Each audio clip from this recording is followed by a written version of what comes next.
নমস্কার, বিলেত কিনের তরফ থেকে আপনাদের সবাইকে অনেক অনেক স্বাগত জানাই। চলে এলাম প্রতিদিনের মতো আবার আজকে আপনাদের সামনে নতুন এক নিরামিষ রেসিপি নিয়ে। তো আজকে দেখুন এই যে পাঁপড় নিয়েছি, পাঁপড়ে ডালনা করে দেখাবো। তো এই কার্তিক মাসে মায়াপুরে গিয়েছিলাম, তো ওখানেই খেয়েছি। আর এতটা সুস্বাদু খেতে, নিরামিষ দিন হলে আপনারাও বাড়িতে এইভাবে একবার পাঁপড়ের ডালনা করেও খাবেন, ভালো লাগবে খেতে। প্রথম থেকে শেষ পর্যন্ত ভিডিওটা দেখতে থাকুন, আশা করি ভিডিওটা আপনার দেখতে ভালো লাগবে। আপনারাও বাড়িতে যে কোনো নিরামিষ দিন হলে পাঁপড়ের ডালনা করে খেতে পারবেন। রান্নাঘরে চলে এসেছি। দেখুন পাঁপড়গুলো আমি টুকরো টুকরো করে কেটে নেব।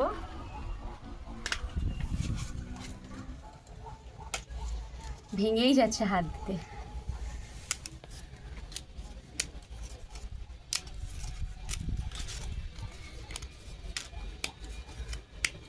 এরকম সাইজ করব। আপনারা চাইলে এটাকে 4 ভাগও করতে পারেন। তো একইভাবে প্রত্যেকটা পাঁপড় আমি কেটে নেব। কড়াতে সাদা তেল দিয়ে দিচ্ছি, পাঁপড় ভাজবো।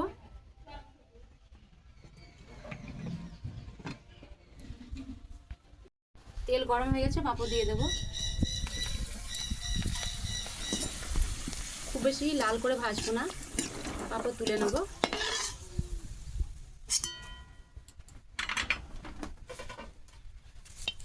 একইভাবে প্রত্যেকটা পাঁপড় আমি ভেজে নেব। সব পাঁপড় ভেজে নিয়েছি। পাঁপড় ভাজা তেলে আলু ভেজে নেব। এখানে আমি বড় বড় 4টে আলু দিয়েছি, আর সাইজগুলো দেখুন কেমন কেটেছি। খুব সামান্য হলুদ গুঁড়ো দিলাম, লবণ দিচ্ছি। আলু ভাজা হয়ে গেছে, তুলে নেব।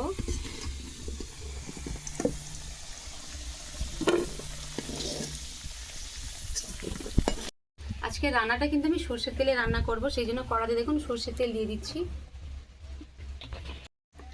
তেল গরম হয়ে গেছে, খুব সামান্য চিনি দিচ্ছি একটু কালারের জন্য, আর 2টো শুকনো লঙ্কা, তেজপাতা একটা, আর দারুচিনি আছে, গোটা জিরে আর 2টো এলাচ আমি থেতো করে নিয়েছি, দিয়ে দেবো।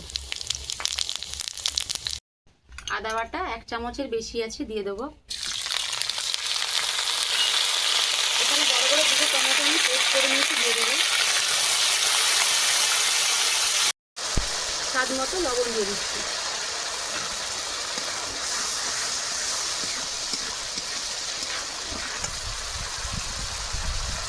হলুদ গুঁড়ো,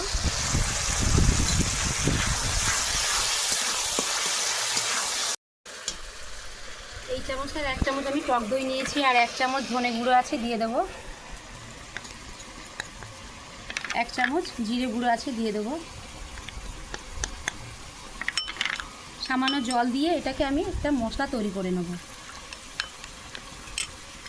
লঙ্কা গুঁড়ো 1 চামচ,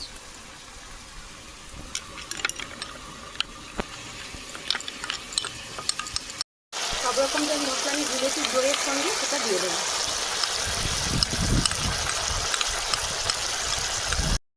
মশলা কষানো হয়ে গেছে, ভেজে রাখা আলু দিয়ে দেবো।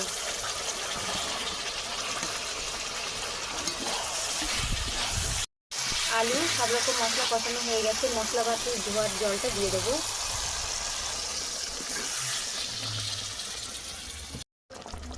খুব সামান্য কিন্তু জল দেবো, বেশি জল দেবো না। পাঁপড়ের ডালনা একটু মাখো মাখো হলে ভালো লাগবে খেতে। 2-3 মিনিটের জন্য আমি ঢেকে দিই। 2-3 মিনিট হয়ে গেছে, ঢাকনা খুলে দেখি আলু সেদ্ধ হয়েছে কিনা। আলু ভেঙেও যাচ্ছে, একদম আলু সেদ্ধ হয়ে গেছে।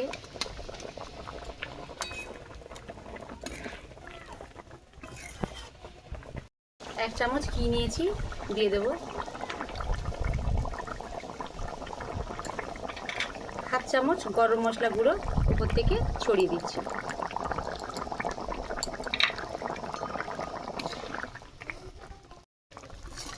জুসটা আর একটু কমে যাবে, তারপরে পাঁপড় দেবো। ভেজে রাখা পাঁপড় দিয়ে দেবো। পাঁপড় দিয়ে কিন্তু খুব বেশি ফোটানো যাবে না।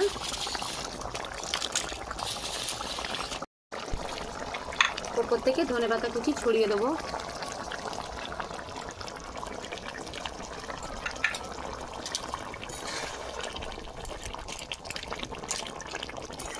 পাঁপড়ের ডালনা হয়ে গেছে। কড়া নামিয়ে নিচ্ছি।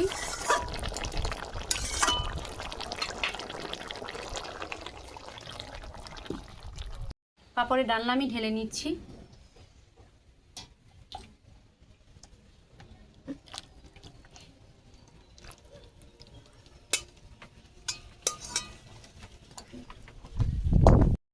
আপনারা তো বাড়িতে অনেক রকম ডালনা করে খেয়েছেন, এইভাবে একবার পাঁপড়ের ডালনা রান্না করে খাবেন, নিরামিষ দিন হলে ভালো লাগবে খেতে। আর বাড়ির খেয়ে সবাই খুব প্রশংসায় পঞ্চমুখ, আপনার প্রশংসা করতে বাধ্য যে এত সুন্দর একটা রান্না খেয়েছি।